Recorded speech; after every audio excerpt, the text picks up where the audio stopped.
Salut, c'est la team U5. Salut!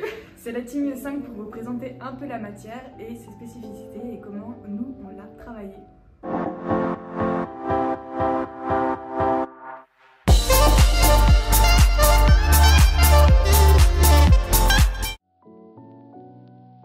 L'UE5 c'est une matière qui est composée en deux parties, donc avec l'anatomie et la physiologie.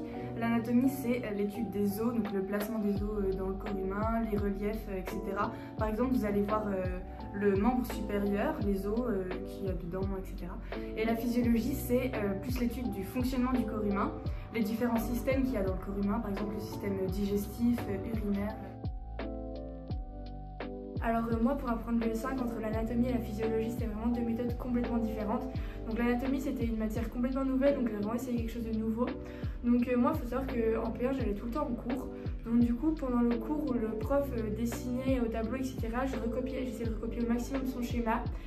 Pendant ce temps-là, j'enregistrais le cours et après quand je rentrais chez moi, je réécoutais le cours avec le schéma que j'avais fait en cours du coup et je relégendais le schéma et en fait d'une côté de la page blanche j'avais le schéma, de l'autre côté j'avais la légende numérotée et du coup en fait ça me faisait mes fiches de révision, c'est-à-dire que je regardais le schéma numéroté et j'essayais de retrouver les légendes. Et aussi j'utilisais une appli de modélisation 3D et du coup par exemple je sais que pour le cours sur les vertèbres ou pour toute l'ostéologie ça m'avait vachement aidé à bien visualiser où était chaque tubercule, chaque saillie, etc. Voilà. Du coup moi j'avais une méthode un peu différente mais qui commence pareil, j'allais en cours, pareil je refaisais le schéma en même temps que le prof parce que ça me permettait de mettre mes couleurs à moi, pas forcément celles du prof. Du coup j'avais mon schéma qui m'était approprié. Ensuite je rentrais chez moi. Et là, moi, ce qui était important, c'est d'avoir plein de schémas différents du même truc, parce que ça m'aidait vraiment à le visualiser. Du coup, j'avais le Néther, j'avais le schéma du prof, que je retrouvais des fois sur son diapo, ou je sais pas, le schéma que j'avais fait, et voilà. Et des fois, je refaisais encore un schéma simplifié à côté pour avoir vraiment plein de schémas différents, et après, je les refaisais tous mes schémas simplifiés, et puis je faisais comme ça. Après, moi, je faisais aussi pendant la période de révision, notamment pour l'ostéologie.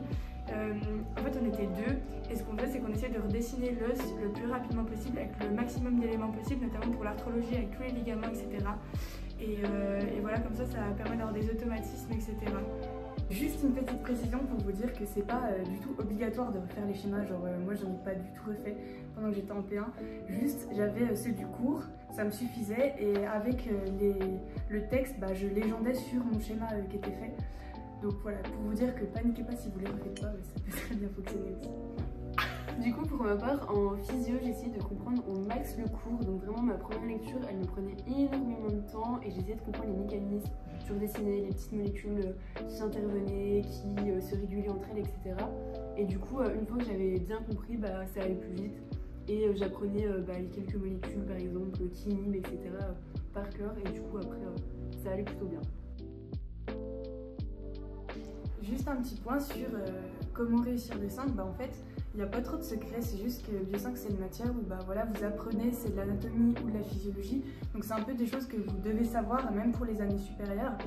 En ce qui concerne les livres, parce que vous allez peut-être être tenté de prendre d'autres livres, d'en acheter et tout, moi je sais que j'ai pas du tout acheté des livres, vraiment les simples cours me suffisaient, sauf sur certaines notions parties d'un os où je comprenais pas trop comment c'était agencé. Là je regardais un petit peu mais pas plus que ça, donc vraiment vous prenez pas la tête avec ça. Si vous sentez que vous avez besoin, n'hésitez pas surtout. Et puis pour les applications, j'ai pas trop. Alors moi je voulais déjà dire que j'utilisais beaucoup les applications, mais surtout ce qui m'a permis de bien retenir le 5 c'est vraiment tout ce qui était moyen mémotechnique. Vraiment en tout genre, tout ce qui peut vous aider à retenir une notion qui n'arrive pas à rentrer, essayez de faire un moyen mémotechnique et vraiment, pour moi ça marchait. Après c'est vraiment une nouvelle matière, donc c'est vraiment propre à chacun la manière dont ça peut rentrer. Et donc pour le concours, je trouve que par rapport au tuto, parce qu'au deuxième semestre j'allais au col du 5, je trouve que ça va et que justement ça préparait à des notions qui sont assez difficiles entre guillemets, des QCM qui sont un peu vénères parfois. Et au concours ça va parce que justement on était bien préparés, bien entraînés et même à force de faire les QCM, y a des choses que vous retrouvez. Et du coup, au partiel, c'est vraiment exactement ce que vous avez dans les cours. Il n'y aura rien qui sera extrapolé, ce sera les notions fondamentales, celles qui ne font pas confondre et qu'on répète tout le temps. Par exemple, le médian, médial, ou encore le processus coronoïde, coracoïde, vraiment qu'il faut connaître. Et bien, ça va être des questions là-dessus, principalement. Mais c'est pas des choses pour vous faire périr, c'est vraiment des notions que vous devez savoir, quoi. Voilà, j'espère que cette vidéo aura été utile et que vous utiliserez le conseil de bonne escient. On se retrouve au col. Salut.